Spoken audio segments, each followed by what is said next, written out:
I only, he did all these series of drawings making satires of Richard Nixon. So I didn't change anything except the faces of the presidents. Um, Here, they're exploring each other's ideas, the other way around. Here you could see the gun, Dick Cheney's gun. I made this before he shot his friend, I swear. Yeah, so a lot of my drawings, unfortunately, become prophetic. But eh, so in any case, yeah, this was done right before the second elections, or before the re-election of George Bush, and the shooting was after the re-election. So here with Donald Rumsfeld eyes, here trying to understand some Arabic after they destroy it, and photo opportunity. On the beach, when most terrorist attacks were happening, everybody was on vacation.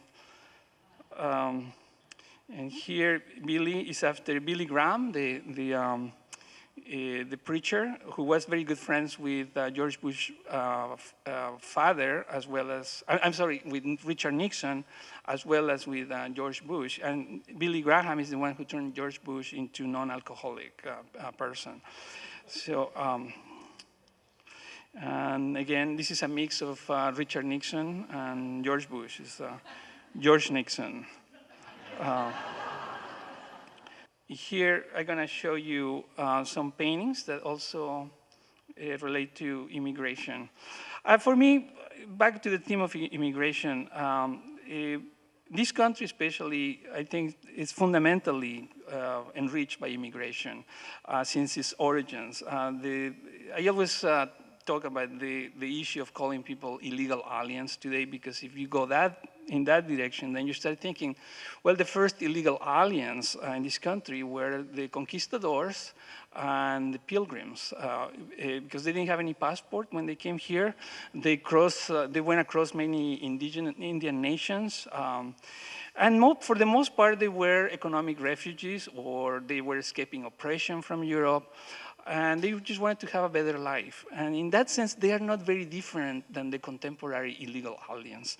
For the most part, they are economic refugees. And of course, there is always the criminal type that cross the borders, just like in the earlier times. There were, many of the people that came with Columbus were actually ex-convicts. And a lot of people committed crimes against humanity, a lot of the earlier conquistadors and pilgrims. So it's all very relative.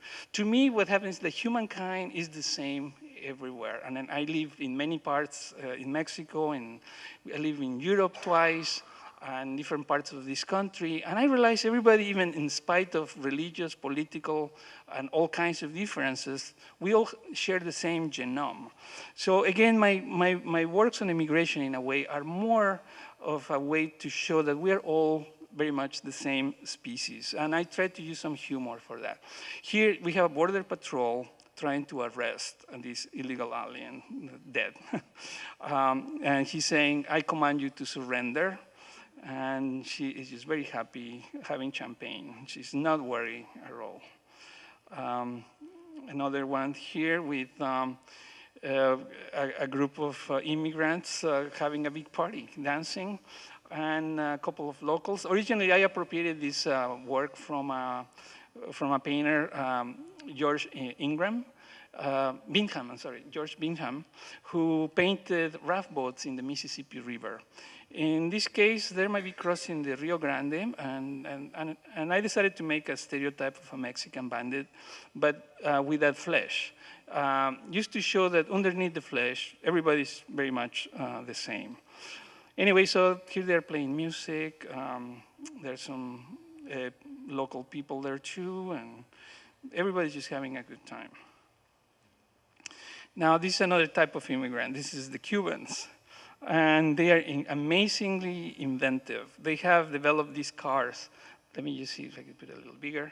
That are amphibious. They work on this is a 1949 Mercury taxi cab. And they made the propeller they put a propeller to work with the engine, and it was floating, and it went all the way from Cuba to Miami. And unfortunately, they got arrested, and the Coast Guard got the car, and they sunk the car. Even though there were museums trying to get the car. The very first one was a GM truck with drums all around, and the same thing. They connected a propeller to the main engine, and it was able to also draw on land. They sunk this one too. So they were sent back to Cuba twice. They came back the third time. They have another model. I don't have that painting here right now, but the third time they made it. They made it to Cuba, and I hope they got a job maybe at General Motors, because they will be good to develop amphibious models. We're going to need them, especially for all the cities that are around the coast. With global warming, all the oceans are going to go up. And they will be handy in places like New Orleans. You know, I would like to buy an amphibious car myself, electric. Anyway, sometimes I go into abstractions, things that are a little more meditational. I get tired of just, you know, the extremes of politics anyway. And I was just working on a background for a painting. I decided to leave it alone. Instead, I said, well, this looks like a portrait of a galaxy or the universe. And, you know, I thought of Star Trek, you know, like, you know, where no humans had ever been before. So in this case, I thought maybe there are some illegal aliens all over the universe. So this is Illegal Aliens Guide to Greater America. And I did another painting here. Don't do today what you can do tomorrow. This is what I do to relax, quote unquote, to relax. That's when I put my work off. And I think I can do it tomorrow. And next day is hell. I usually regret that I didn't work.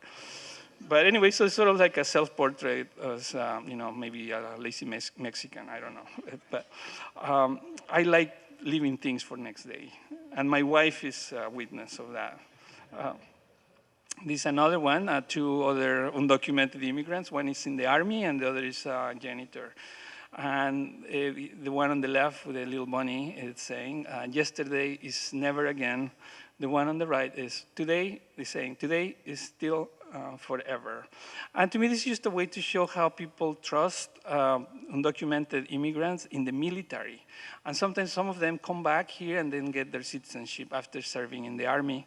While at the same time, people feel so xenophobic about undocumented people working here in honest jobs, really hard working jobs. So I decided to put them together in this painting, so like with a little innocent looking faces. Another one, this one is in the exhibition. This is Border Patrol on acid, and he's just shooting all this Mexican chicken everywhere. But you enjoy this work better in person than in reproduction. Here is another one. This is called Ensor, Thinking of Ensor, which is one of my favorite artists too, James Ensor. And my cat, Diego. This is when our cat, Diego, unfortunately, the poor thing died. And I was working on this print, and I decided to include him because he was a great, great cat. And I decided to pay tribute to him. He has nothing to do with the print. In the print, something like pretty terrible is happening. Somebody got his head cut, and it's an indigenous body, and somebody replaced the head for more like a European-looking head. But somehow, our cat Diego is oblivious of that. He's like saying hello to everybody. He was always happy. And that's the way cats say hello to you. They make that little funny pose. And I have seen lions doing that to their trainers. So I thought it's great lions think like kitties. Now, this is a work that I did also just to maybe get rid of my anxieties about the economy, but it makes me more anxious to see it, actually. And you have the updated version here with the public debt updated every second, and the same thing with the share of debt per household is updated here. So this is old, but again, maybe it's the influence of my dad working in the central bank that I like to do these kind of things where everything is changed from every single text, you know, federal bailout note, and the untied States of America, all of that. And the year 2009 here, in the new version, you will see 2011. And other one, this one is about pollution, but it's pollution, all kinds of pollution, environmental pollution, social pollution, political pollution, etc. It's called Illegal Aliens Guide to Somewhere Over the Rainbow. And it's a pretty busy and it's right here too, so it's easier to see it in person because there's all kinds of statistics with the 14 most polluting countries in the world. And the size of the country is based on the size of the pollution. And same thing with these drawings that you could see in the exhibition here. It's also based on the economy. This one is too big to fail, I guess. And I guess I don't need to translate what's in the label. Hello, my name is. You cannot read it here. You have to come to the show here to see it. Another one, the sport of the very wealthy. I felt sorry for some billionaires that overnight became millionaires during the crisis. So I decided to make these poor guys playing golf here. And again, the text is more like art, or what you might read in some artsy-fartsy magazine. The same thing, we're living in a time when social classes are going to extremes. And I found this drawing originally done by a Mexican muralist, Jose Clemente Orozco, and I decided to make my own version, put it on steroids. His drawing is very little. I decided to make it huge.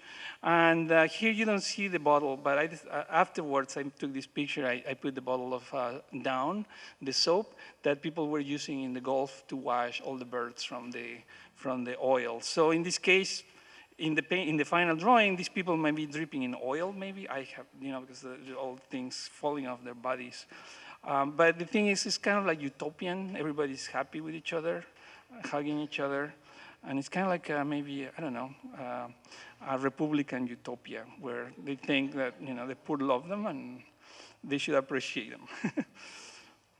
The same thing, originally this was a devil by Orozco, but the snakes are smaller in his devil. In this one, I just put them on steroids. And right after I made this drawing, this drawing was commissioned by the New School of Social Research in New York because they were celebrating the Mexican Revolution last year, and they have murals by Orozco in their building. And I decided to use Orozco's cartoons to do this version. And right after I made this drawing, all these incredible movements began to happen everywhere. Right now, the world is full of demonstrations, and there is plenty of demons to demonstrate against everywhere. So I'm going to show you my most recent works that are based more on an idea of meditation, because I want to just relax and not to think about extreme politics anymore for a little while. And I found these works, these images from an old print book, a book that had a lot of etchings, and the facing pages of the etching had a ghost that transferred from the etching into the paper. And it was a book that was rotting. Many years ago, I decided to give it a second life. I painted over the etchings that had some fungus going around, and I used put some archival materials to